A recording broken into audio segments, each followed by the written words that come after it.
Hello everybody. 11th class के atomic structure chapter में आज मैं फर्स्ट लेक्चर लेके आया हूँ। इससे पहले some basic concept in chemistry के मैंने अपने लेक्चर आपको दे दिए हैं। YouTube channel Swami Manoj chemistry के ऊपर आपको मिल जाएंगे सभी लेक्चर। एटॉमिक स्ट्रक्चर में सबसे पहला लेक्चर जो आज मैं स्टार्ट कर रहा हूँ, बहुत इंटरेस्टिंग चैप्टर है और वेटेज इसका बहुत ज़्यादा है आईआईटी के लिए और मेडिकल के एग्जाम्स के लिए। इसके साथ साथ ही बोर्ड में तो है ही।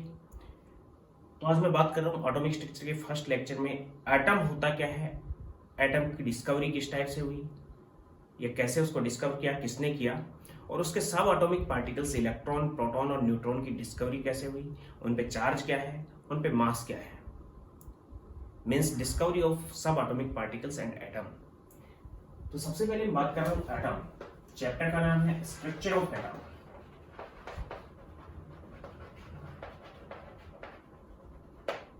Structure of atom. Atom Greek word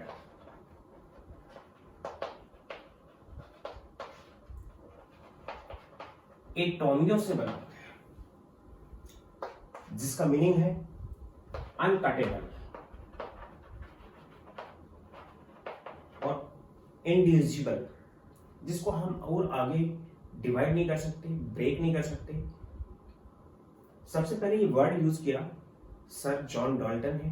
Dalton के अकॉर्डिंग सबसे पहले जो डिस्कवरी की डाल्टन ने, डाल्टन के अकॉर्डिंग जितने भी मटेरियल्स होते हैं सभी मटेरियल्स टीनी पार्टिकल्स से बने होते हैं, सबसे छोटे पार्टिकल्स से बने होते हैं। छोटे छोटे पार्टिकल आपस में उसके अंदर जुड़े हुए होते हैं और उस सबसे छोटे पार्टिकल को, स्मॉलेस्ट पार्टिकल को हम नाम दे रहे हैं एटम, और वो आगे डिवाइडेबल नहीं है, उसको हम और आगे कट नहीं कर सकते according to Dalton. Means Dalton atomic theory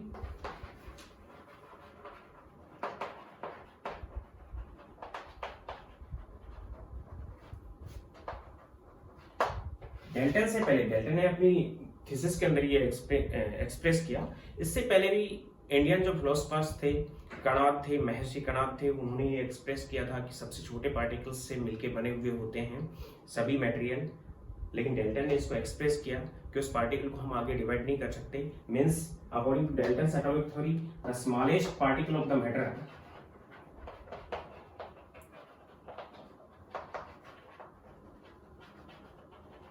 which cannot divided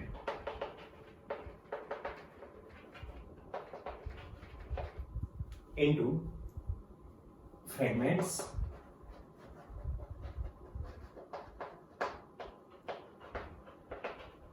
which cannot exist in free state, which can take part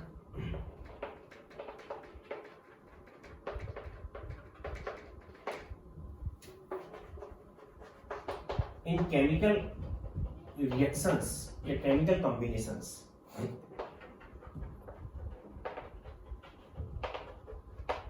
which can take part in chemical combinations।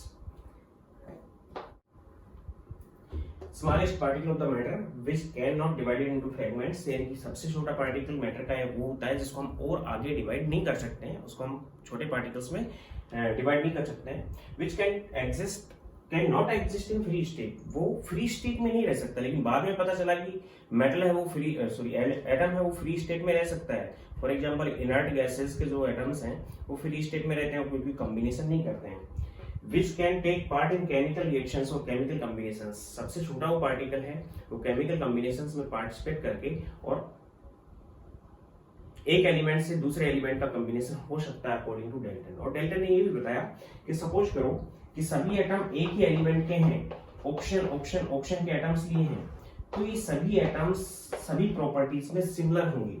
लेकिन अगर डिफरेंट एलिमेंट के एटम है, जैसे एक hydrogen का ले लिया, एक हमने ऑक्सीजन का ले लिया, तो ये सभी एटम्स जो हैं, या हाइड्रोजन एलिमेंट का एटम और ऑक्सीजन एलिमेंट के जो एटम्स हैं वो सभी प्रॉपर्टीज में डिफरेंट होंगे। मींस कहने का मतलब है कि all atoms of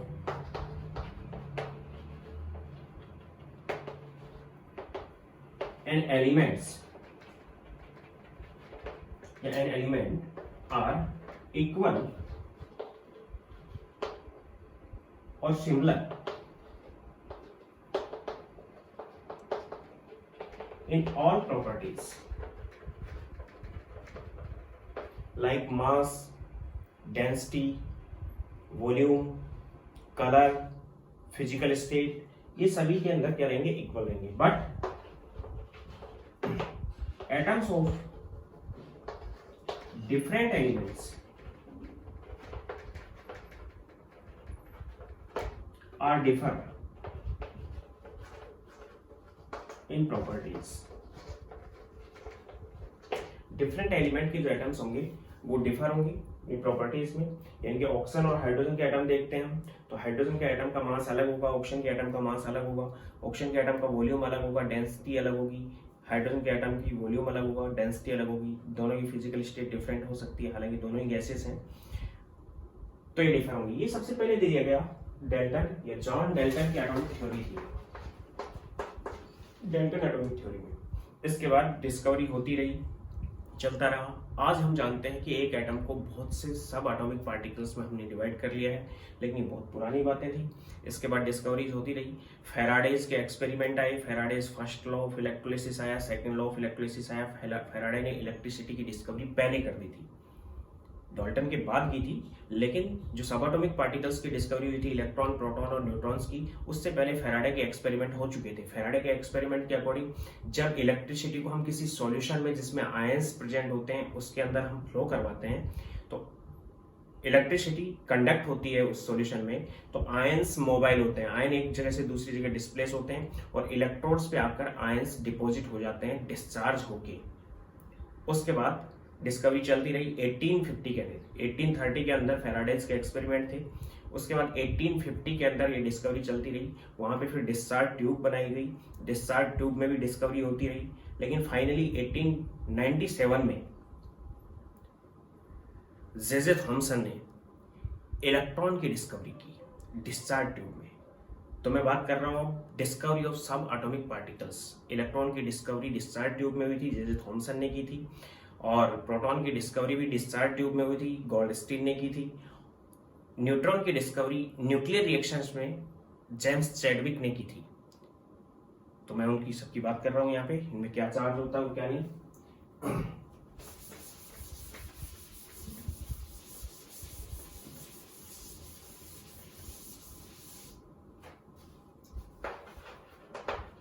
discovery of subatomic particles.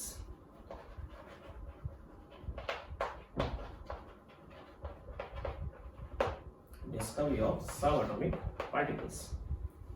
Number first, discovery of electron.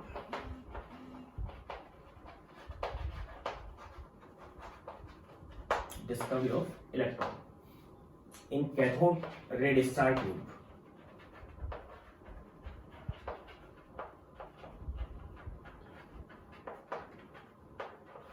By J.J. Thomson.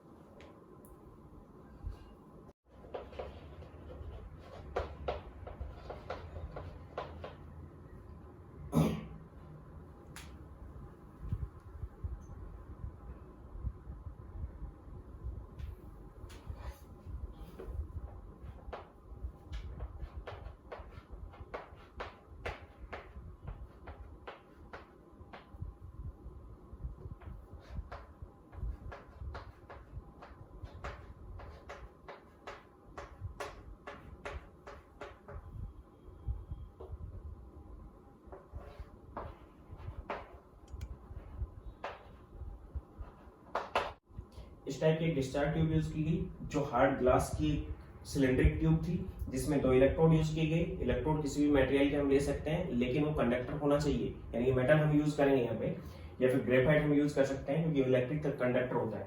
उसके साथ साथ इसको 10,000 वोल्टेज के साथ ऐड किया गया और इसमें एक वैक्यूम पंप के साथ इसके इंटरनल जो गैस फिल कर रखी थी, वैक्यूम पंप से उसको बाहर निकाल के इसका इंटरनल प्रेशर बहुत कम कर दिया गया, which is 10⁻² to 10⁻⁴ millimetre Hg. तो फिर ऑब्जर्व किया गया कि कैथोड और एनोड का या फिर दोनों इलेक्ट्रोड का कोई कनेक्शन नहीं था, फिर भी इलेक्ट्रिसिटी इसके अंदर फ्लो हुई या इलेक्ट्रॉन इसके अंदर फ्लो हुए.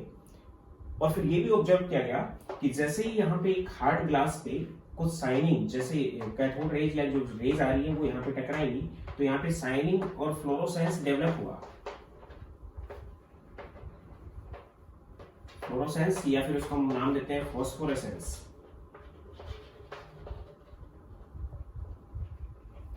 फ्लोरोसेंस और फॉस्फोरेसेंस में ग्लो डेवलप हुआ। तो जैसे थॉमसन उस नतीजे में पहुंचा कि कोई ना कोई पार्टिकल, पूरी इलेक्ट्रिसिटी फ्लो हो रही है, इसका कोई कनेक्शन नहीं है। जैसे इसको हायर वोल्टेज से, यानी बहुत कम वोल्टेज पे ऐसा नहीं होगा, बहुत ज्यादा प्रेशर पे ऐसा नहीं होगा, बहुत कम प्रेशर इसलिए रखा गया है कि ताकि यहाँ के अंदर इंटरनली जो गैसेस पार्टिकल या जो गैस हमने फिल की है उस गैस के पार्टिकल्स से वो पार्टिकल टकरा के रुके नहीं। तो इंटरनल प्रेशर बहुत कम करने की वजह से गैस जो हमने इंटरनली फिल कर रखी है, जो भी एयर भी फिल है इसके अंदर, उस एयर के पार्टिकल्स के बीच में गैप ज्यादा हो गया, और गैप ज्यादा होगा तो कैथोड रेज इजीली फ्लो कर जाएंगी। तो गैप हमें ज्यादा रखना है, इसलिए प्रेशर को हमने कम रखा, और वोल्टेज हमें ज्यादा इसलिए रखी ताकि दोनों के अंदर अगर हायर वोल्टेज का पोटेंशियल होगा तो उस कंडीशन के अंदर दोनों के अंदर इलेक्ट्रॉन्स की एक्सीलरेशन ज्यादा होगी या पार्टिकल्स की एक्सीलरेशन ज्यादा होगी, जिस एक्सीलरेशन से वो मूव करेंगे, और मूव करेंगे तो वो यहाँ तक पहुंच सकते हैं, और जैसे ही वो यहाँ तक पहुंचे तो इलेक्ट्रिसिटी कंडक्ट हुई इसके अंदर। तो इस नतीजे में पहुंचा कि कुछ रेज इससे निकलती हैं और इधर मूव करती हैं, means properties of cathode raise, और उन रेज को इसने नाम दिया cathode rays.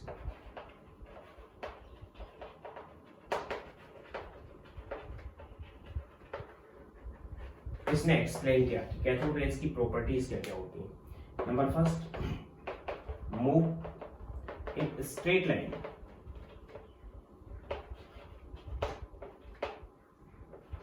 Move in straight line, straight line में कैथोड रेज मूव करती हैं। एनोड भी चाहे जो भी डायरेक्शन हो, एनोड हम पोरस ले सकते हैं लेकिन उनका मूवमेंट स्ट्रेट लाइन में होगा। Second, consist by particles. Particles से वो कंसिस्ट होती है, पार्टिकल्स से कंसिस्ट होती है। उसके लिए इसने एक्सपेरिमेंट को इस टाइप से लिया कि इसके सेंटर के अंदर, अलग से आप बना लेना, सेंटर के अंदर एक लाइट पेडल व्हील यूज किया। तो इसने देखा कि लाइट पेडल जो व्हील था, जैसे ही इस पे बॉम्बार्ड हुई होगी, लाइट पेडल व्हील मोमेंट में आ गया, यानी रोटेट होने लगा। इसका मतलब इनके पास कुछ ना कुछ वेलोसिटी भी थी। तो फर्स्ट आ गया इसका कंक्लूजन। सेकंड, मूवमेंट में आया, इसका मतलब पार्टिकल उस पे बॉम्बार्ड हुए तब उसने मूवमेंट किया। तो लाइट पेडल जो व्हील है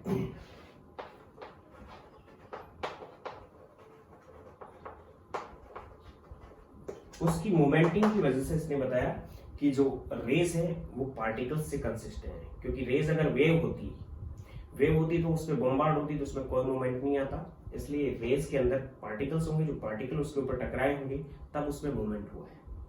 और उसमें जो मूवमेंट हुआ है उसके बेस पे हम बता सकते हैं कि कौन सी चीज थी। रेस के अंदर क्या थे? पार्टिकल्स थे। Means consist by particles due to rotation of light paddle wheel.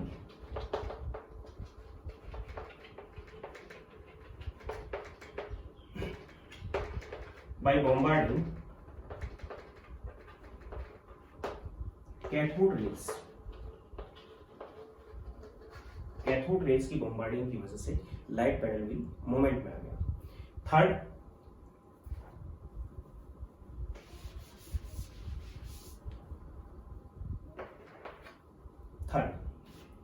जैसे ही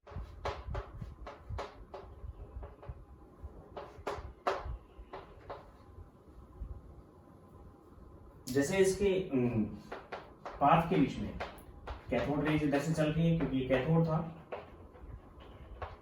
इस टाइप का एक्सपेरिमेंट किया इसने कि हायर वोल्टेज पे ऐड किया, लो प्रेशर पे इंटरनल प्रेशर बहुत कम रखा, तो कैथोड रेज से जो कैथोड रेज निकली वो पॉजिटिव पोल की तरफ मूव कर गई। यानी कहां मुड़ गई? पॉजिटिव पोल। इलेक्ट्रिक फील्ड में जब हम कैथोड रेज को रखते हैं तो कैथोड रेज पॉजिटिव पोल की तरफ मूव करती हैं। इसका मतलब क्या होगा कि थर्ड कंक्लूजन क्या आ गया कि कैथोड रेज में जो पार्टिकल्स हैं contain negative charge. Particle contain negative charge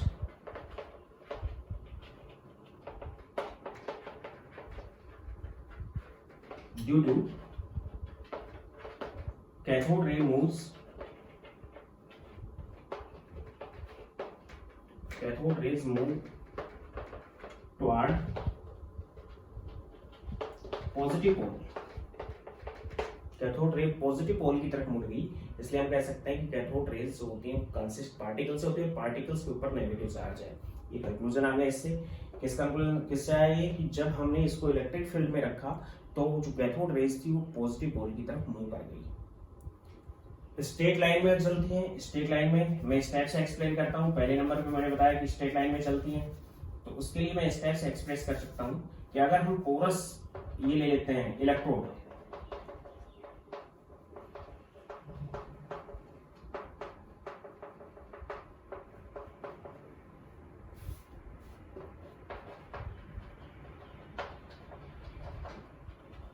first number पे मैंने बताया कि स्ट्रेट लाइन में चलती है।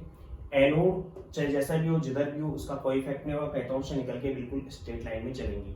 तो उस कंडीशन में अगर हम दूसरा ये एक्सपेरिमेंट करके देखते हैं अकॉर्डिंग टू जेजे थॉमसन कि अगर हम पोरस इलेक्ट्रोड लेते हैं जिसमें स्लिट बना लेते हैं, पोस्ट बना लेते हैं, तो कैथोड रेज मूव करेंगी, बिल्कुल सीधी चलेंगी। सीधी चलने के बाद इन पोस्ट के बाहर निकल के हुए और बैक साइड में जो स्क्रीन लगी हुई है इसकी, जनरली हम फ्लोरोसेंस या फिर फॉस्फोरेसेंस की जिंक सल्फाइड की स्क्रीन यूज करते हैं। जो जिंक सल्फाइड में जैसे ही बॉम्बार्ड होगी, यहाँ पे नहीं रुकी है, जो यहाँ पे रुकी वो यहाँ पे रुक गई, क्यों? क्योंकि टकराई होगी वो रुक गई होगी, लेकिन जो स्लिट से बाहर निकल गई वो यहाँ पे फ्लोरोसेंस डेवलप करती है। फ्लोरोसेंस डेवलप कर रही है, इसका मतलब क्या हुआ? ये स्ट्रेट लाइन में चल रही है और एनोड का इसके ऊपर कोई इफेक्ट नहीं हो रहा है। Fourth conclusion, in presence of magnetic field, अगर हम मैग्नेटिक फील्ड यूज करते हैं तो मैग्नेटिक फील्ड में ये स्टेप्स होंगे। अगर हम मैग्नेटिक फील्ड यूज करते हैं तो मैग्नेटिक फील्ड में ही कैथोड रेज डिफ्लेक्ट हो जाती हैं और एक पोल की तरफ मुड़ जाती है। यानी मैग्नेटिक फील्ड जिधर होगा उसी डायरेक्शन में ये मुड़ जाएगी। वैसे डिफ्लेक्ट होने के साथ साथ ये स्कैटर भी हो जाती हैं, ये डायरेक्टली स्ट्रेट लाइन में नहीं चल पाएंगी, स्कैटर हो जाएंगी। यानी दोनों डायरेक्शन से हमने मैग्नेटिक फील्ड यूज कर रखा है तो स्कैटर हो जाएंगी, दोनों डायरेक्शन में स्कैटरिंग हो जाएगी, इनकी दोनों डायरेक्शन में फैल जाएंगी। तो in presence of magnetic field these are scattered toward magnetic poles.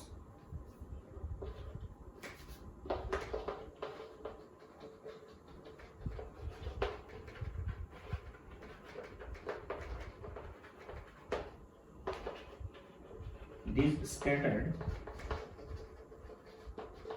toward magnetic poles,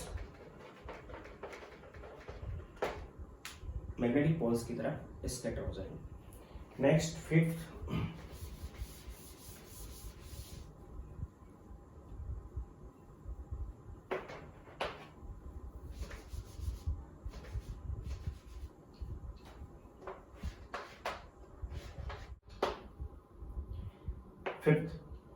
कि जब कैथोड रेज के पाथ के बीच में या पाथ के अंदर हम पोरस एनोड रखते हैं तो उसके अंदर से स्लिट बनाई हुई है, स्लिट बनाई हुई है उसके अंदर होल प्रेजेंट है, तो कैथोड रेज मूव तो करेंगी, स्ट्रेट लाइन में करती है, ये मैं बता चुका हूँ आपको।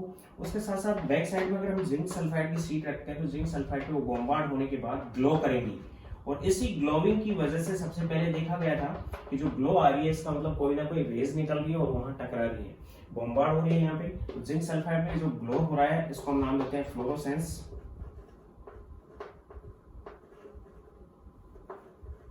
या फिर फॉस्फोरेसेंस।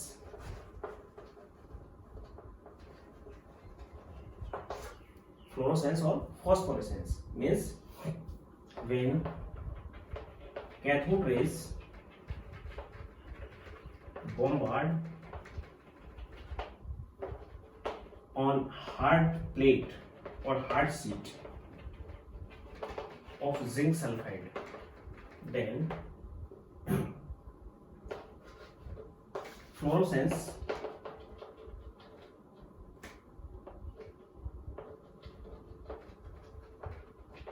or phosphorescence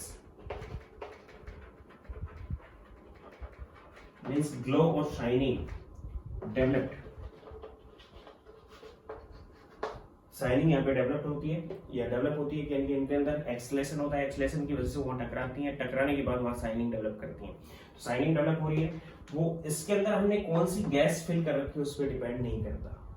इसका मतलब क्या हुआ कि कैथोड रेज कहाँ से निकलती है, कैथोड से निकलती है, गैस हमने क्या फिल कर रखी है उसके ऊपर डिपेंड नहीं करता। मीन्स ग्लो डेवलप होता है विथ not या color of glow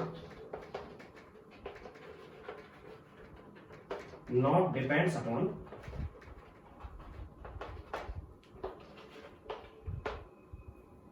nature of gas filled in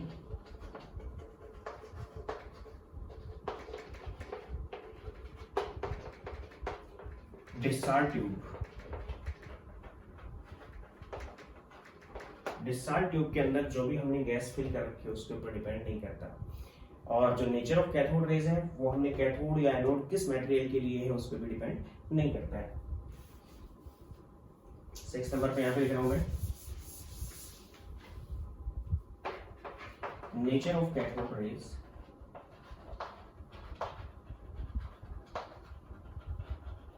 not depends upon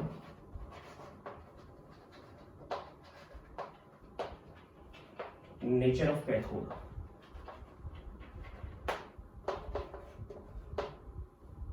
Cathode rays developed by cathode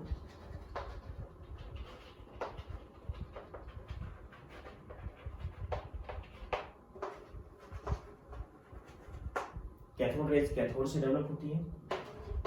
and 8 कि जो कैथोड रेज डेवलप हो रही है वो जैसे ही मीडियम में जाएंगी या रास्ते के अंदर उसके अंदर जो गैसेस पार्टिकल आ रहे हैं उन गैसेस पार्टिकल्स पे अगर वो बॉम्बार्ड होती हैं तो उन गैसेस पार्टिकल्स को आयोनाइज करती हुई चलेंगी। मीन्स गैसेस पार्टिकल्स या gases atoms present in path will be ionized by bombarding of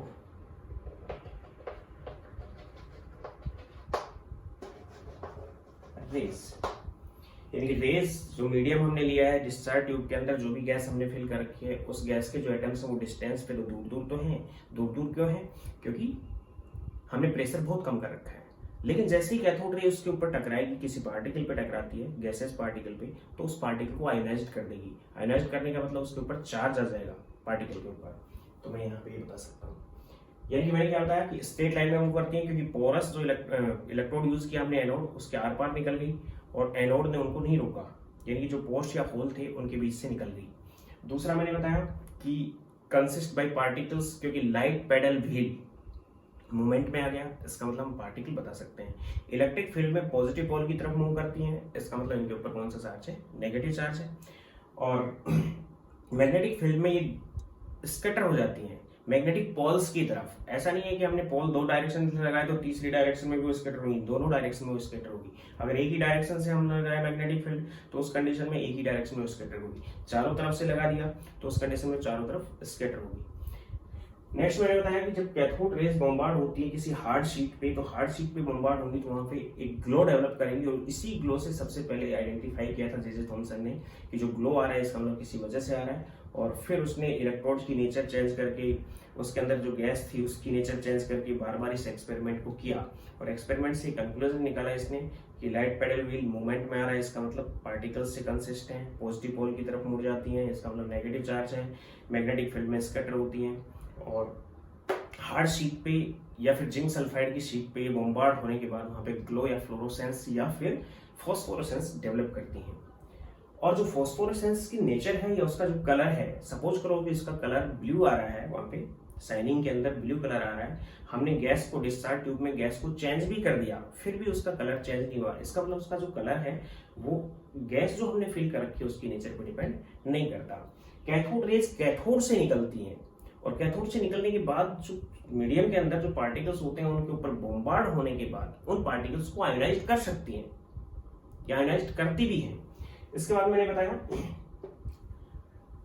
cathode से निकलती है और nature of cathode raise depends upon nature of cathode, does not depends upon, यानी नहीं डिपेंड करता। हम कैथोड ग्रेफाइट का ले सकते हैं, आयरन का ले सकते हैं, सोडियम का ले सकते हैं, लेकिन उनके ऊपर ये डिपेंड नहीं करता है। इसके बाद 9th,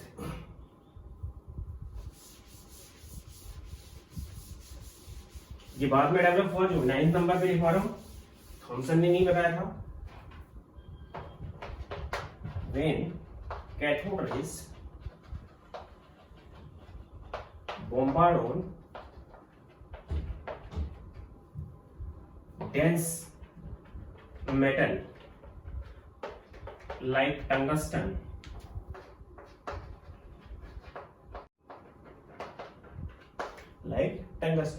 then it convert into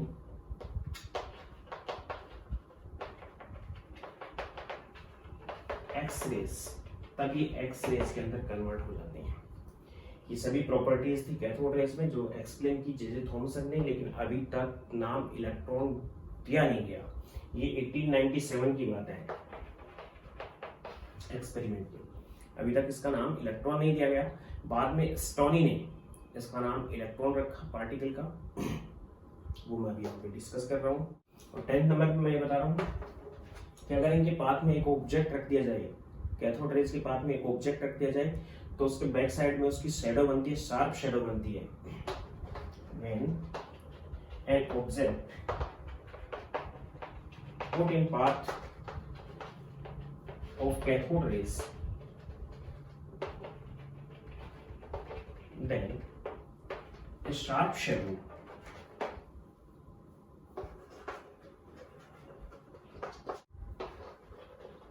form behind the object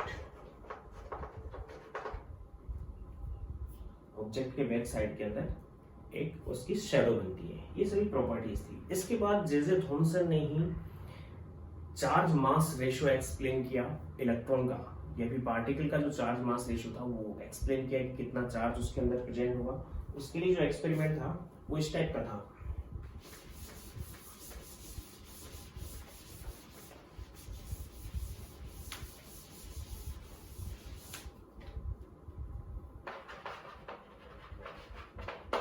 specific charge या फिर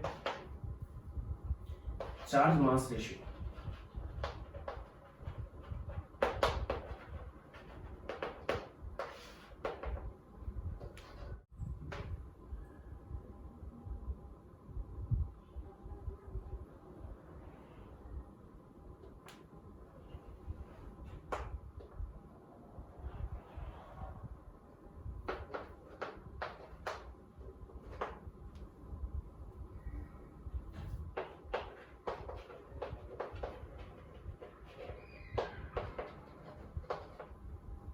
इस टाइप का एक्सपेरिमेंट किया इसने। ये कैथोड था, ये एनोड था, नेगेटिव पॉजिटिव पोल रहे होंगे, 10,000 वोल्टेज रही होगी। ये डिस्चार्ज ट्यूब बनाई जो कि टीवी की पिक्चर ट्यूब है। टीवी की पिक्चर ट्यूब भी एक डिस्चार्ज ट्यूब होती है, सेम इसी टाइप की होती है। इसमें मैग्नेटिक और इलेक्ट्रिक फील्ड होता है। यहाँ पे मैग्नेटिक फील्ड इसने रखा जो एक डायरेक्शन में रखा, इलेक्ट्रिक फील्ड को जस्ट उसके परपेंडिकुलर रखा। ये मैग्नेटिक फील्ड है और जस्ट इसके परपेंडिकुलर कौन सा फील्ड है? इलेक्ट्रिक फील्ड है। यानी मैग्नेटिक फील्ड ये लगा हुआ है, यहाँ पे एन और यहाँ पे एस यूज किया हमने, तो मैग्नेटिक फील्ड तो ये लगा हुआ है और इलेक्ट्रिक फील्ड ये लगा हुआ है। मैग्नेटिक फील्ड और इलेक्ट्रिक फील्ड को जस्ट उसके परपेंडिकुलर रखा गया। तो इसने देखा कि कैथोड रेज, एनोड से स्लिट लगी हुई थी, स्लिट से निकलने वाली जो कैथोड रेज है, अगर हम मैग्नेटिक और इलेक्ट्रिक फील्ड नहीं रखते हैं, एक्सपेरिमेंट डायरेक्ट बता रहा हूं मैं, मैग्नेटिक और इलेक्ट्रिक फील्ड नहीं रखते हैं, तो उस कंडीशन में कैथोड रे स्ट्रेट लाइन में चलती है और कौन से पॉइंट पे बॉम्बार्ड होती है? बी पॉइंट पे। लेकिन जैसे ही हम केवल इलेक्ट्रिक फील्ड लगाते हैं, तो केवल इलेक्ट्रिक फील्ड लगाएंगे तो कैथोड रेज पॉजिटिव पोल की तरफ डिफ्लेक्ट होगी और बॉम्बार्ड कहां पे होगी? ए पे। यहाँ पे जो सीट लगा रखी है वो जिंक सल्फाइड की है, जिससे ग्लो से पता लग जाएगा हमें कि ग्लो कहां पे आ रहा है। ये जिंक सल्फाइड की सीट है, या फिर फ्लोरोसेंस मटेरियल की या फिर फॉस्फोरेसेंस मटेरियल की यहाँ पे सीट यूज करते हैं। जब हम मैग्नेटिक और इलेक्ट्रिक फील्ड नहीं लगाते हैं तो हमें ग्लो बी पॉइंट पे डेवलप या बी पॉइंट पे दिखाई देता है, और जैसे ही हम इलेक्ट्रिक फील्ड लगा लेते हैं, इलेक्ट्रिक फील्ड से ये डिफ्लेक्ट होके पॉजिटिव पोल की तरफ मूव करेगी, तो उस कंडीशन में यहाँ से डिफ्लेक्ट होगी और हमें ग्लो ए पॉइंट पे दिखाई देगा। लेकिन अगर हम इलेक्ट्रिक फील्ड नहीं लगाते हैं, हम उसके जस्ट परपेंडिकुलर मैग्नेटिक फील्ड लगा लेते हैं, तो मैग्नेटिक फील्ड उसको इस डायरेक्शन में मूव कर देगा, डिफ्लेक्ट कर देगा उसको। मैग्नेटिक फील्ड केवल एक ही डायरेक्शन में लगा हुआ है तो उस कंडीशन में वो एक ही डायरेक्शन में मूव होगी। चारों तरफ लगा हुआ तो सभी टाइप से स्कैटर हो जाएगी, तो हमें ग्लो दिखाई देगा, वो सी पॉइंट पे दिखाई देगा। ग्लो कहां पे दिखाई देगा? सी पॉइंट पे। दोनों एक दूसरे से कैसे हैं? परपेंडिकुलर। तो फिर इससे जे थॉमसन का ये एक्सपेरिमेंट था, और मैं चार्ज मास रेशियो की बात कर रहा हूँ, means charge of electron divide by mass of electron की बात कर रहा हूँ, which is called specific charge of electron. उसको हम नाम देंगे स्पेसिफिक चार्ज ऑफ इलेक्ट्रॉन। इसने फिर इसको मेंटेन किया कि कैथोड रेज की स्पीड वही रखी, ये मटेरियल वही रखा, एनोड पोरस रखा, मटेरियल वही रखा, लेकिन इलेक्ट्रिक फील्ड और मैग्नेटिक फील्ड बार बार इसने चेंज किए। तो इसने देखा कि इलेक्ट्रिक फील्ड की वजह से ए पॉइंट पे जाता है, मैग्नेटिक फील्ड की वजह से सी पॉइंट पे जाता है। जब दोनों फील्ड को परपेंडिकुलरली एक साथ रखा तो इसको एक साथ रखा तो ये इधर भी जाने की कोशिश करेगा और इधर भी जाने की कोशिश करेगा, दोनों एक दूसरे को क्या कर देंगे, न्यूट्रलाइज कर देंगे। और कंप्लीटली इसने फिर इस टाइप का एडजस्टमेंट किया कि मैग्नेटिक और इलेक्ट्रिक फील्ड के पर्टिकुलर एडजस्टमेंट से हम कैथोड रे को डायरेक्ट बी पॉइंट पे ले सकते हैं। कैथोड रे को डायरेक्ट हम किस पॉइंट पे ले सकते हैं, बी पॉइंट पे। और फिर इसने देखा कि जो कैथोड रे के अंदर चार्ज आ रहा होगा, क्योंकि पॉजिटिव से उसका चार्ज मेंटेन हो रहा होगा, या पॉजिटिव और नेगेटिव पोल से उसका चार्ज मेंटेन हो रहा होगा, और जो चार्ज वहां पे आ रहा है और उसका जो मास होगा जिसकी वजह से उसका एक्सलेशन और डिफ्लेक्शन एंगल बनेंगे। तीन चीजें यहाँ पे, अगर चार्ज ज्यादा है तो डिफ्लेक्शन ज्यादा होगा, चार्ज ज्यादा है तो इलेक्ट्रिक फील्ड में डिफ्लेक्शन क्या होगा, ज्यादा। तो यहाँ पे जो डिफ्लेक्शन एंगल बनेगा वो ज्यादा बनेगा, ये डिफ्लेक्शन एंगल है इसका, वो क्या होगा, ज्यादा बनेगा। मींस ये डिफ्लेक्शन एंगल है, ये ज्यादा होगा। और अगर मास ज्यादा है, मोमेंटम ज्यादा होगा, और मोमेंटम अगर उसका ज्यादा है तो उस कंडीशन में उसकी स्पीड ज्यादा हो जाएगी, मतलब मोमेंटम ज्यादा है तो उस कंडीशन में उसका डिफ्लेक्शन एंगल कम होगा, उस कंडीशन में उसका डिफ्लेक्शन एंगल क्या रहेगा, कम। यानी दो कंडीशन है यहाँ पे, एक तो क्या बताई कि अगर चार्ज ज्यादा है तो डिफ्लेक्शन एंगल ज्यादा बनेगा, दूसरा क्या बताया कि अगर मोमेंटम ज्यादा है मीन्स मास ज्यादा है तो डिफ्लेक्शन एंगल कम बनेगा।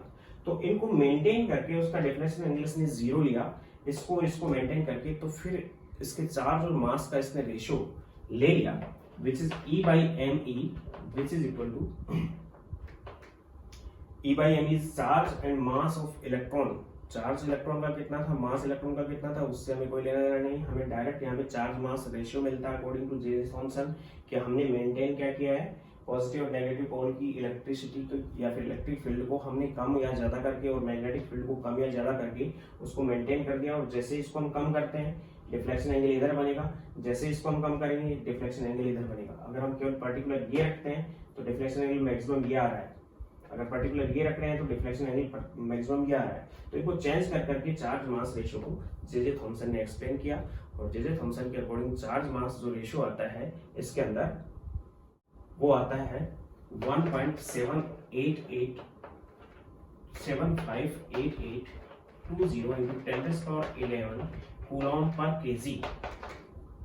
ये चार्ज मास रेशियो है इलेक्ट्रॉन का, यानी जे थॉमसन ने चार्ज मास रेशियो का एक्सप्रेस किया। इसने बार बार इसका मीडियम चेंज किया, कैथोड की नेचर चेंज की, और फिर बार बार एक्सपेरिमेंट से बताया कि ये कांस्टेंट चीज है जो कि रेगुलर आ रही है। इसका मतलब क्या हुआ कि सभी कैथोड से निकलने वाला एक पर्टिकुलर जो पार्टिकल है वो सभी कैथोड्स के अंदर होगा और उसकी नेचर कांस्टेंट रहेगी, उसकी नेचर को हम चेंज नहीं कर सकते।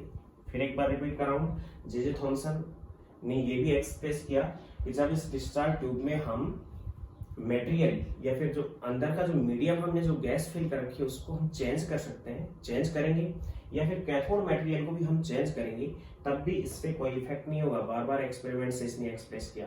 इसका मतलब क्या हुआ कि सभी कैथोड्स एक फंडामेंटल पार्टिकल रखते हैं जिसका चार्ज मास रेशियो ये है, और बाद में इस चार्ज मास रेशियो को फिर से स्टोनी ने एक्सप्रेस किया, और जो इलेक्ट्रॉन वर्ड था suggested by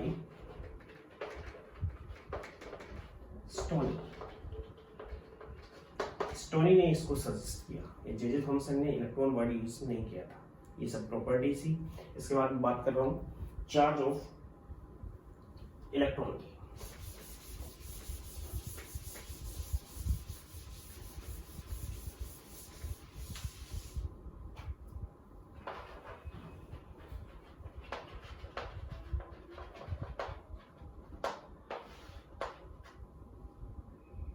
इलेक्ट्रॉन का चार्ज मिल्कन्स के एक्सपेरिमेंट से ऑयल ड्रॉप का एक्सपेरिमेंट था जिससे एक्सप्रेस किया गया, मिल्कन्स ऑयल ड्रॉप मॉडल।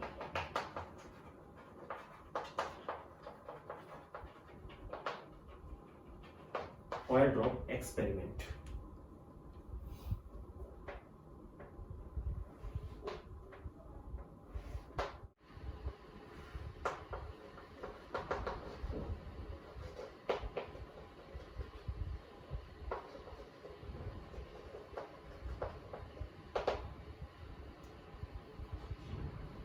इस टाइप का एक्सपेरिमेंट था मिलिकन का। ऑयल ड्रॉप एक्सपेरिमेंट है। ऑयल ड्रॉप एक्सपेरिमेंट से इलेक्ट्रॉन के चार्ज का आइडेंटिफिकेशन हुआ है, इलेक्ट्रॉन के चार्ज कितना होता है। इलेक्ट्रॉन का नाम टॉनी ने दिया था।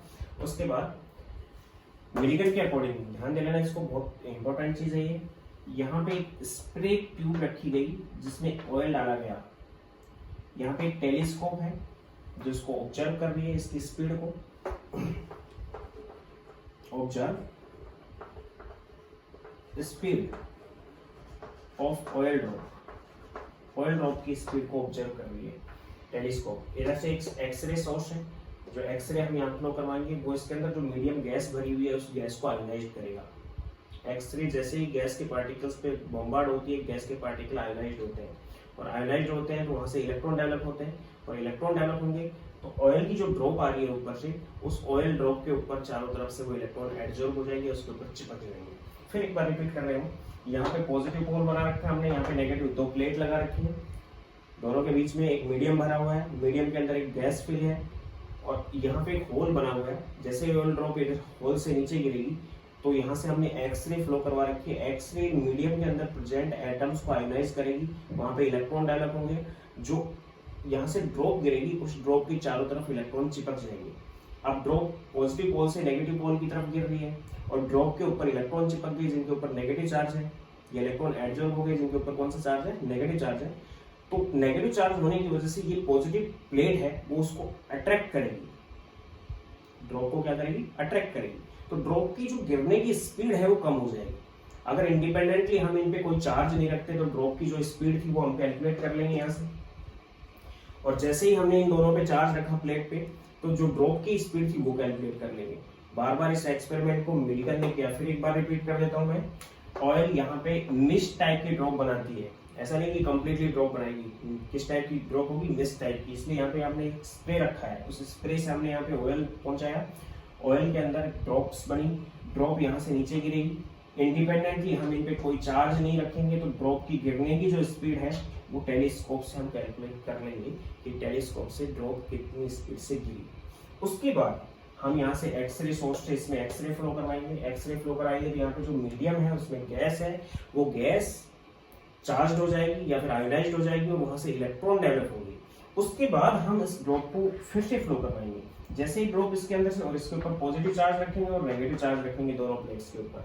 जैसे ही यहाँ से ड्रॉप नीचे निकली, ड्रॉप नीचे निकलते ही इलेक्ट्रॉन उसको सराउंड करेंगे चारों तरफ से। इलेक्ट्रॉन सराउंड करेंगे तो ड्रॉप जो होगी वो नेगेटिव चार्ज हो जाएगी, बहुत से इलेक्ट्रॉन उसको सराउंड कर लेंगे। ड्रॉप कैसे हो जाएगी, नेगेटिव चार्ज। तो जब नेगेटिव चार्ज हो जाएगी तो ऊपर जो प्लेट लगा रखी है वो पॉजिटिव प्लेट लगा रखी है, पॉजिटिव प्लेट उस नेगेटिव चार्ज ड्रॉप को क्या करेगी, अट्रैक्ट करेगी। हम इन दोनों का चार्ज डिफरेंस करके या फिर इन दोनों की वोल्टेज अलग करके या पोटेंशियल डिफरेंस अलग करके या इन दोनों का चार्ज अलग करके उस ड्रॉप को बीच में रोक भी सकते हैं। ऐसा इसने भी किया कि ड्रॉप को हम बीच में रोक सके।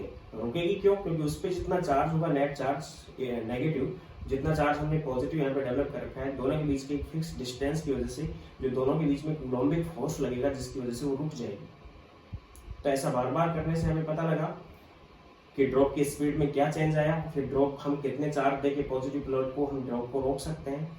तो उससे ये एक नतीजे पे पहुंचा कि रेगुलर बार बार जो चार्ज आ रहा था विच इज n इंटू ई आ रहा था, यानी चार्ज की जो क्वांटिटी थी नेट की वो कितनी थी, n इंटू ई। n इंटू ई का मतलब चार्ज ऑफ इलेक्ट्रॉन,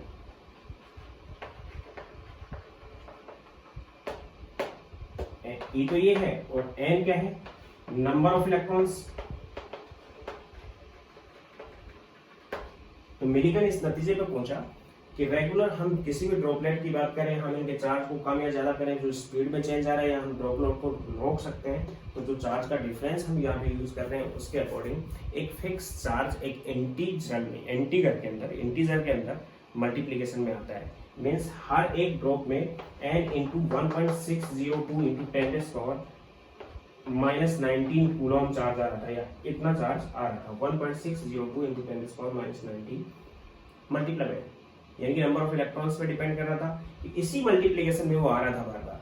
तो इसी मल्टीप्लिकेशन में अगर एक इलेक्ट्रॉन था तो एक बार, 2 इलेक्ट्रॉन है तो इसका दुगना हो गया, 3 इलेक्ट्रॉन है तो इसका 3 गुना हो गया। मीन्स मल्टीप्लिकेशन इंटीजर में था और इसका था, इसलिए इसने बताया कि सबसे छोटा जो पार्ट है इसका उसके ऊपर इतना चार्ज प्रेजेंट होता है। Means charge of electron which is minus 1.602 into 10 raised power minus 19 coulomb according to मिलीकन। इतना चार्ज था। फिर इसके बाद मास को एक्सप्रेस किया गया। फिर एक बार इसको देखना वीडियो को, फिर से एक बार समझ लेना। मैंने क्या बताया कि मिस्ट टाइप से हमने ड्रॉपलेट बनाई, ड्रॉपलेट को हमने इसमें से फ्लो करवाया। हमने यहाँ पे प्लेट्स पे कोई चार्ज नहीं रखा, तो ड्रॉपलेट की स्पीड हमने देख ली, स्पीड उसकी क्या थी। फिर हमने एक्सरे फ्लो करवाई, एक्सरे फ्लो करवाने से यहाँ से इलेक्ट्रॉन डेवलप हुए। जैसे ही हमने इसमें पॉजिटिव और नेगेटिव चार्ज रखा, ड्रॉपलेट को नीचे गिराया, तो ड्रॉपलेट चारों तरफ से इलेक्ट्रॉन से सराउंड होगी। ड्रॉपलेट के ऊपर या ड्रॉप के ऊपर, ऑयल ड्रॉप के ऊपर नेगेटिव चार्ज आने की वजह से और ऊपर वाली प्लेट पे पॉजिटिव पोल होने की वजह से जो ग्रेविटेशनल फोर्स लग रहा था उसको अपोज कर गया हल्का सा, इसलिए ड्रॉपलेट की स्पीड कम हो गई। उस स्पीड को देखते हुए फिर हमने इसका चार्ज थोड़ा बढ़ा दिया, और कम हो गई ड्रॉपलेट की स्पीड, और बढ़ा दिया, और कम हो गई ड्रॉपलेट की नीचे गिरने की स्पीड, और बढ़ा दिया। तो फाइनली हमने ये मेंटेन कर लिया कि उसको हमने बीच में रोक लिया। अकॉर्डिंग टू मिलीकन वो बीच में रुक जाएगी। तो कितना चार्ज हमने यहाँ पे दिया, उतना ही चार्ज उस ड्रॉप पे होगा, वो कैलकुलेट कर लिया। दूसरी बार फिर मीडियम चेंज कर लिया, ड्रॉप का साइज चेंज कर दिया, फिर से हमने ऐसा किया, तो फिर रुक गई, तो फिर चार्ज आया। हमने पता लगा लिया कितना चार्ज हमने उसको दे रखा है, जिसकी वजह से वो ड्रॉप रुक गई। फिर तीसरी बार ऐसा किया। तो बार बार ऐसा करने से ड्रॉप जो रुक रही थी उस पर जो चार्ज आ रहा था वो इसके एक फिक्स मल्टीप्लीकेशन में था। तो इसने बता दिया कि सबसे छोटा जो पार्टिकल है इलेक्ट्रॉन, यहाँ पे एक इलेक्ट्रॉन, उसका चार्ज इतना है। फिर इसके बाद मास कंसीडर किया गया, mass of electron.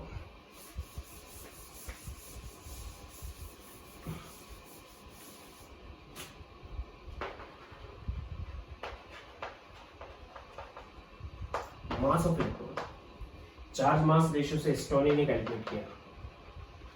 According to Stoney, mass of electron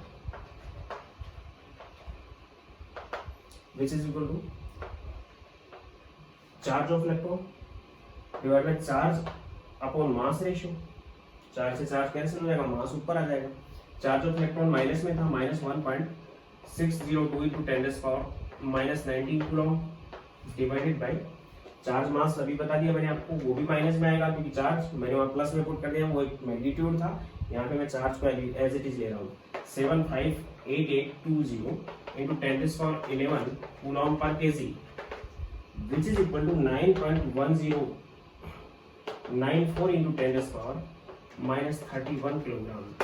means एक इलेक्ट्रॉन का जो मास होता है वो इतना होता है, और ये जो मास है ये हाइड्रोजन के एटम से 1837 टाइम्स कम है। Means mass of hydrogen atom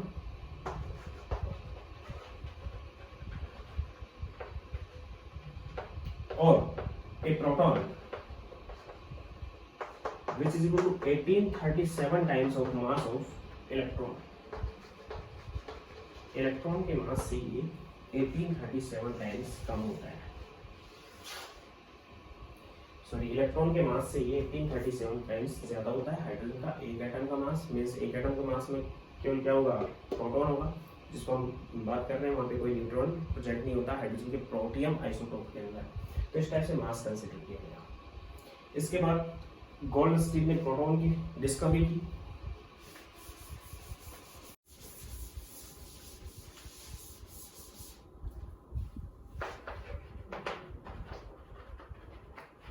discovery bye Goldstein 1889, यानी गोल्डस्टीन का एक्सपेरिमेंट चल रहा था लेकिन डिस्कवरी उस टाइम कर चुका था, एक्सप्रेस नहीं कर पाया। थॉमसन ने डिस्कवरी 1897 में की और अपने एक्सप्रेस करा। गोल्डस्टीन के अकॉर्डिंग 1889 के अंदर डिस्चार्ज ट्यूब के अंदर इसने स्टडी की।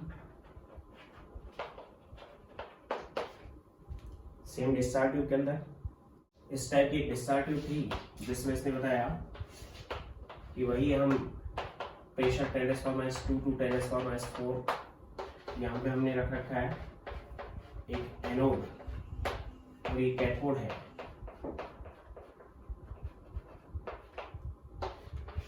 हायर वोल्टेज पे इसको ऐड कर रखा है। वैक्यूम पंप यहाँ पे लगा रखा है हमने, 10,000 वोल्टेज की होगी लगभग। तो इस टाइप से इसने बताया कि यहाँ से कुछ रेज निकल रही हो तो ठीक है, इसके प्रेशर को थोड़ा सा चेंज करने के बाद वही डिस्चार्ज ट्यूब है। प्रेशर को चेंज करने के बाद इसने देखा कि कुछ फ्लोरोसेंस कैथोड, ये कैथोड था, कैथोड के बैक साइड में भी कुछ फ्लोरोसेंस डेवलप होता है या ग्लो डेवलप होती है, जिससे इसने आइडेंटिफाई किया कि जो कैथोड रेज यहाँ से निकल रही होंगी, एक्सप्रेस बाद में किया था, ध्यान रखना 1889 में इसने एक्सपेरिमेंट कर लिया था। बाद में इसने एक्सप्रेस किया कि कैथोड रेज जो यहाँ से निकल रही होंगी उनको जस्ट, उनके ऊपर नेगेटिव चार्ज है, उनको जस्ट बैलेंस करने के लिए या फिर उनको जस्ट सेटिस्फाई करने के लिए उतने ही चार्ज के अकॉर्डिंग इधर से इधर भी कोई पार्टिकल मूवमेंट करते हैं, और उन रेज को हम नाम देते हैं, ये जो रेज यहाँ पे डेवलप हो रही है which is called canal raise और एनोड रेज। कैनाल रेज है या फिर इनको नाम देंगे एनोड रेज, और इनमें भी वही प्रॉपर्टीज पाई जाती हैं लगभग जो प्रॉपर्टी कैथोड रेज में होती है। क्या क्या? मूव टुवर्ड या move in straight line. Second, यहाँ पे ग्लो डेवलप हुआ जिससे इसने बता दिया। सेकंड, मैं यहाँ पे रिपीट कर रहा हूँ कि कैथोड रेज जो यहाँ पे चलेंगी वो जब इस मीडियम से टकराएंगी, जो मीडियम है इसके बीच में, यानी कि मीडियम ये है, कैथोड रेज कैथोड से डेवलप होती है, एनोड रेज एनोड से डेवलप नहीं होती है। जो मीडियम से टकरा रही है उस मीडियम के जो पार्टिकल्स हैं उनमें से प्रोटॉन या फिर उनमें से कैनाल रेज निकलती हैं जो जस्ट ऑपोजिट डायरेक्शन में चलती है, यानी कि मीडियम की नेचर पे डिपेंड करेगी anode rays. Cathode rays cathode से निकलती हैं, एनोड रेज एनोड से नहीं निकलती हैं। एनोड रेज जो मीडियम हमने फिल कर रखा है गैसेस मीडियम, जैसे ही कैथोड रेज उन पे बम्बार्ड होती हैं वहां से वो आयनाइज्ड होंगे, और आयनाइज्ड होंगे तो वहां से प्रोटॉन डेवलप होंगे या फिर कैनाल रेज डेवलप होंगी जो किधर मूव करेंगी, just opposite direction of cathode rays, इस साइड में ग्लो यहाँ पे कर देंगी। Move in straight line. Second, consist by particles. Similarly light paddle wheel को ये भी क्या कर देंगी, रोटेट कर देंगी। थर्ड,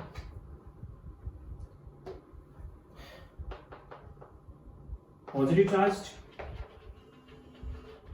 कैसे पता लगाएंगे, ये हम पता लगाएंगे इस टाइप से कि ये जो मूव कर रही है वो पॉजिटिव और नेगेटिव पोल, इलेक्ट्रिक फील्ड के अंदर ही नेगेटिव पोल की तरफ मूव हो जाएंगी। तो कैसे चार्ज होगी, ये positive charge. Nature depends upon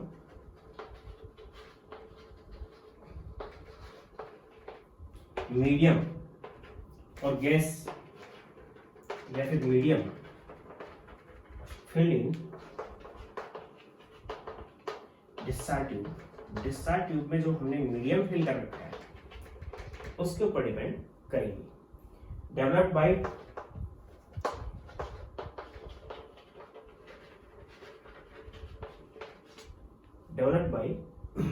medium,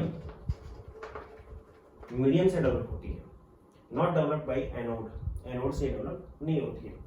hard surface पे टकराएंगी तो फिर क्या होगा, ये फ्लोरोसेंस डेवलप करेंगी। इन रेज को हम कैनाल रेज भी नाम देते हैं। Bombard at hard surface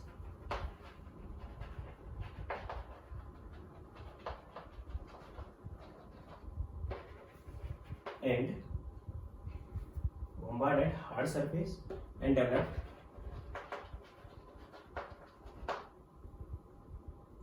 fluorescence, but glow fluorescence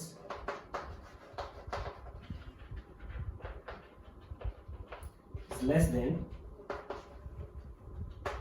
that of glow fluorescence by cathode rays. Cathode raise से जो ग्लो आएगा वो ज्यादा होगा, कैनाल रेज से जो ग्लो आएगा वो कम होगा। इसका रीजन क्या है कि कैनाल रेज का मोमेंटम तो ज्यादा होता है लेकिन स्पीड कम रहती है। मोमेंटम ज्यादा होगा लेकिन स्पीड क्या रहेगी, कम, और पार्टिकल का साइज बड़ा होगा। जबकि कैथोड रेज में पार्टिकल का साइज छोटा होता है और स्पीड ज्यादा होती है क्योंकि उसका मास कम होता है। तो उस कंडीशन में ये वहां पे होगा। तीसरा हम बता सकते हैं 7th नंबर पे कि move toward negative pole in electric field.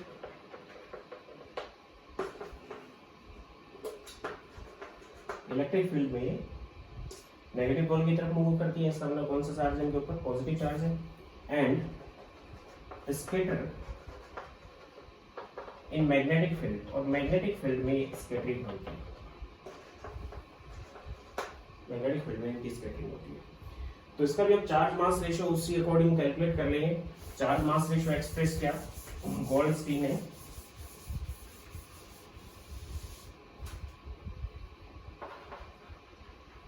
Charge of proton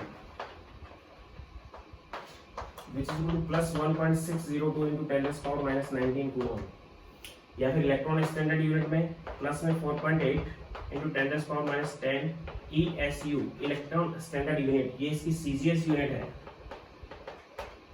और कूलम जो होते हैं वो SI यूनिट है। चार्ज मास रेशियो या फिर specific charge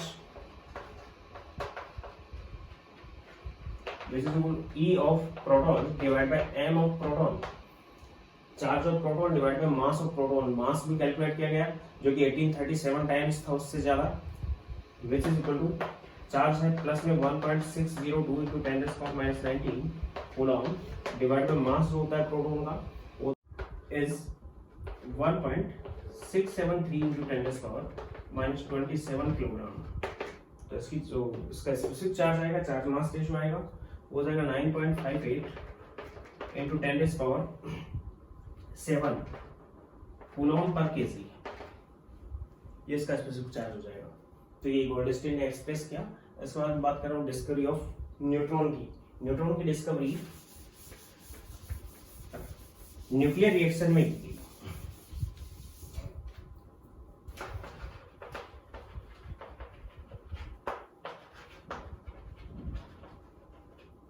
discovery of neutron, Chadwick 1932 in nuclear reactions, उसने बेरिलियम की न्यूक्लियस पे 49 बेरिलियम की न्यूक्लियस पे एक अल्फा पार्टिकल की बॉम्बार्डिंग की। अल्फा पार्टिकल, ये बेरिलियम का न्यूक्लियस है, ध्यान देना है एटम में ये न्यूक्लियस है, इसमें 4 एटॉमिक नंबर है, इसका 9 इसका मास नंबर है, 4 एटॉमिक नंबर है, तो जेड की वैल्यू कितनी होगी 4, जेड का मतलब नंबर ऑफ प्रोटॉन 4 है इसमें, और ये जो एटॉमिक मास है number of proton plus number of neutron होता है, 4 + 5 = 9, इस 5 इसके अंदर न्यूट्रॉन भी प्रेजेंट होंगे, लेकिन उस टाइम तक डिस्कवरी में नहीं पता था, उस टाइम तक पता नहीं था। 2He4 it is nucleus of helium, ये हीलियम का न्यूक्लियस है विच इज अल्फा पार्टिकल, इस पार्टिकल को नाम देते हैं अल्फा, यानी बेरिलियम के न्यूक्लियस पे अल्फा पार्टिकल की बॉम्बार्डिंग की, तो एक नया न्यूक्लियस डेवलप हुआ 6 कार्बन 12 जिसमें 6 प्रोटॉन 6 न्यूट्रॉन थे, प्लस में एक नया पार्टिकल न्यू पार्टिकल डेवलप, और एनर्जी हर न्यूक्लियर रिएक्शन में होगी क्योंकि मास का डिफेक्ट आता है इसमें, चाहे रेडियोएक्टिविटी के हो चाहे न्यूक्लियर टाइप की रिएक्शन हो। एक नया पार्टिकल यहाँ पर डेवलप हुआ जिसके बारे में चैडविक ने बताया कि जो पार्टिकल डेवलप हुआ है उसका मास तो लगभग या approximately equal to mass of proton है, लेकिन इस पे कोई चार्ज नहीं है। इस पार्टिकल को नाम दिया गया न्यूट्रॉन, न्यूट्रल होने की वजह से इसको नाम दिया गया न्यूट्रॉन। न्यूट्रॉन एक ऐसा पार्टिकल है जिसमें कोई मास नहीं होता, और ये एक फंडामेंटल पार्टिकल है एटम का अकॉर्डिंग टू चैडविक। 1932 में इसने एक्सप्रेस किया कि पार्टिकल न्यूक्लियस में होगा क्योंकि मास में इस पार्टिकल का रोल होता है। 1919 के अंदर रदरफोर्ड ने न्यूक्लियस की डिस्कवरी कर दी थी। न्यूक्लियस होता है, सेंटर के अंदर पार्ट होता है एटम के अंदर, और उस सेंटर के अंदर पार्ट में कंप्लीट एटम का मास होता है, और उस मास में 2 चीजों का रोल है। ये चीज उस टाइम तक नहीं एक्सप्लेन हुई थी, लेकिन बाद में चैडविक ने बताया कि उस मास में रोल इस पार्टिकल का भी होता है जिसका मास लगभग प्रोटॉन के इक्वल होता है और जिस पे कोई चार्ज नहीं होता। मींस इसकी पोजीशन न्यूक्लियस के अंदर होती है, और it is also fundamental particle of atom. यानी कि एटम के फंडामेंटल पार्टिकल 3 हैं, इलेक्ट्रॉन, प्रोटॉन और न्यूट्रॉन। इसके अलावा एटम के अंदर जो पार्टिकल्स पाए जाते हैं, पॉजिट्रॉन, न्यूट्रिनो, मेसॉन, पाइमेसॉन, म्यूऑन, इस टाइप के और बोसॉन टाइप के जो पार्टिकल्स होते हैं वो बहुत कम टाइम के लिए बनते हैं, बहुत कम टाइम के लिए डेवलप होते हैं, किसी रिएक्शन में ही होते हैं, न्यूक्लियर रिएक्शन में, और वो तुरंत खत्म भी हो जाते हैं। इसलिए जो फंडामेंटल पार्टिकल ये हैं, और इसके अलावा कुछ नॉन फंडामेंटल पार्टिकल भी उसमें प्रेजेंट होंगे। तो न्यूट्रॉन, इसका चार्ज 0 होता है,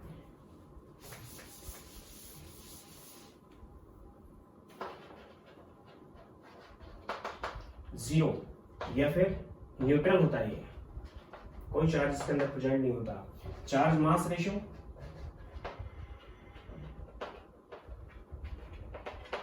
या फिर स्पेसिफिक चार्ज, वो भी इसका जीरो हो जाएगा, क्योंकि मास charge of neutron divide by mass of neutron which is zero, क्योंकि चार्ज इसका जीरो होता है तो न्यूट्रॉन का मास चाहे जो भी हो, तो रेगुलर जो इसके स्पेसिफिक चार्ज होता है वो भी जीरो होता है। इसके बाद मैं इनकी बात करता हूँ इस चार्ट के अकॉर्डिंग कंपेरेबल, ये कंपेयर कर रहा हूं इनको मैं कि कौन कौन से फंडामेंटल पार्टिकल थे।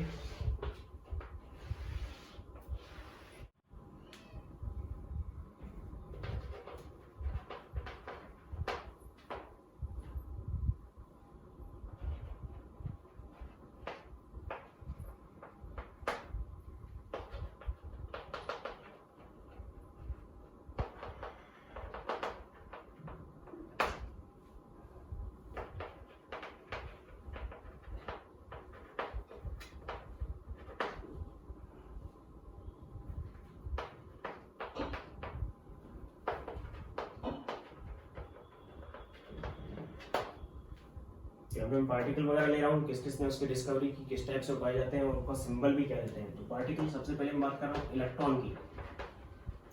इलेक्ट्रॉन का सिंबल हम ई से या फिर -1 E0 से रिप्रेजेंट करते हैं। इसको हम ई से भी करते हैं और -E0 से, या फिर मैं यहाँ पे ई भी दिखाता हूँ।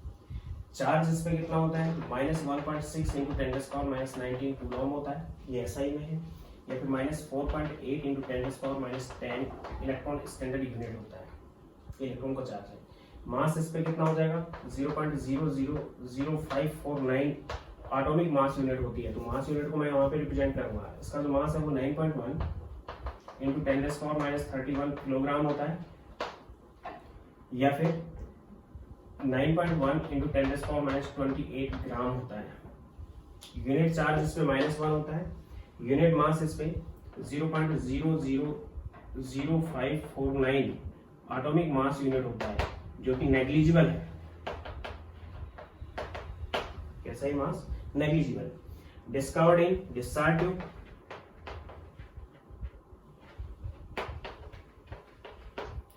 और discovered by J J Thompson.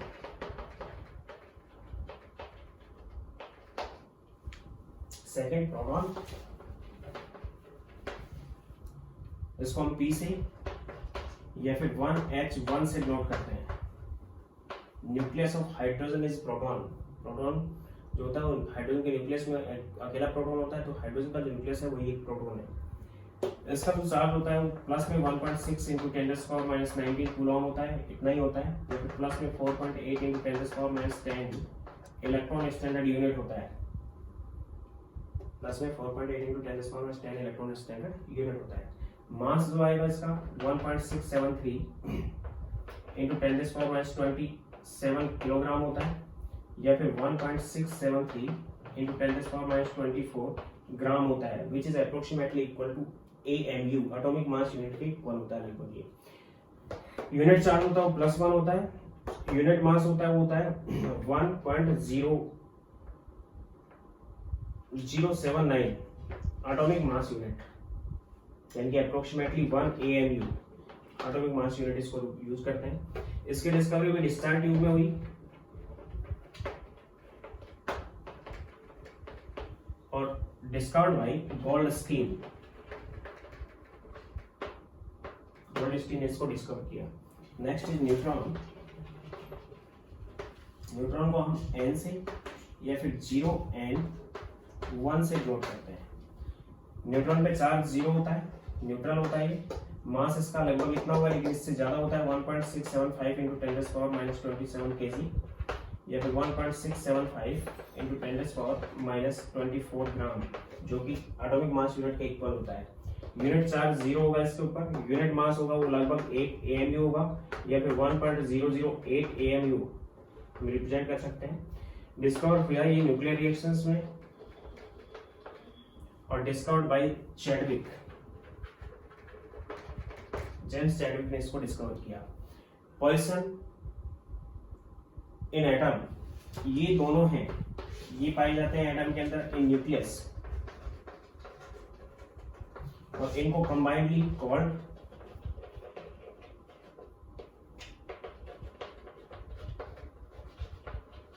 Nucleons. इनको कंबाइंडली हम न्यूक्लियस नाम देते हैं। और इलेक्ट्रॉन जो पाया जाता है वो सराउंड द न्यूक्लियस होता है।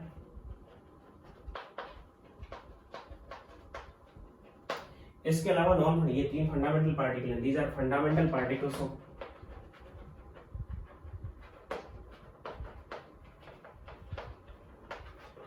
एटम। ये तीनों एटम के फंडामेंटल पार्टिकल्स हैं और ये इनका डिफरेंसेस है। मैंने आपको स्पेसिफिक चार्ज बताई थी, वो भी आप कंपेयर कर सकते हैं इसका। इसके बाद मैं आपको बात कर रहा हूँ कि 3 पार्टिकल हैं, तीनों पार्टिकल्स में रिलेशन क्या होगा। सबसे ज्यादा हैवी जो पार्टिकल होता है वो न्यूट्रॉन होता है।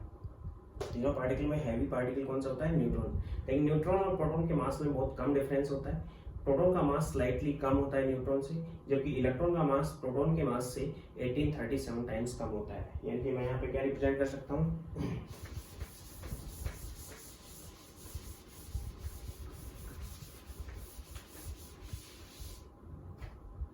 Mass of neutron is slightly greater than mass of proton, which is highly greater than mass of electron के मास से। यानी कि मास ऑफ जो न्यूट्रॉन होता है वो approximately equal to mass of proton plus mass of electron के होता है। यानी कि इलेक्ट्रॉन और प्रोटॉन के दोनों का मास को अगर ऐड कर दिया जाए तो मास आ जाएगा वो न्यूट्रॉन का मास होगा। तो इलेक्ट्रॉन का मास सबसे कम होगा, तो इसका इतना होगा। रिलेशन बता दिया है कि mass of electron which is equal to 1/1837 into mass of proton. Proton के मास से 1/1837 होता है। मीन्स प्रोटॉन का मास इलेक्ट्रॉन के मास से 1837 टाइम्स ज्यादा होता है। जिनके बीच में रिलेशन है। इसके बाद मैं डिस्कस कर रहा हूँ कुछ ऐसे पार्टिकल्स की जो फंडामेंटल नहीं होते, बहुत कम टाइम के लिए न्यूक्लियर रिएक्शंस में फॉर्मेट होते हैं।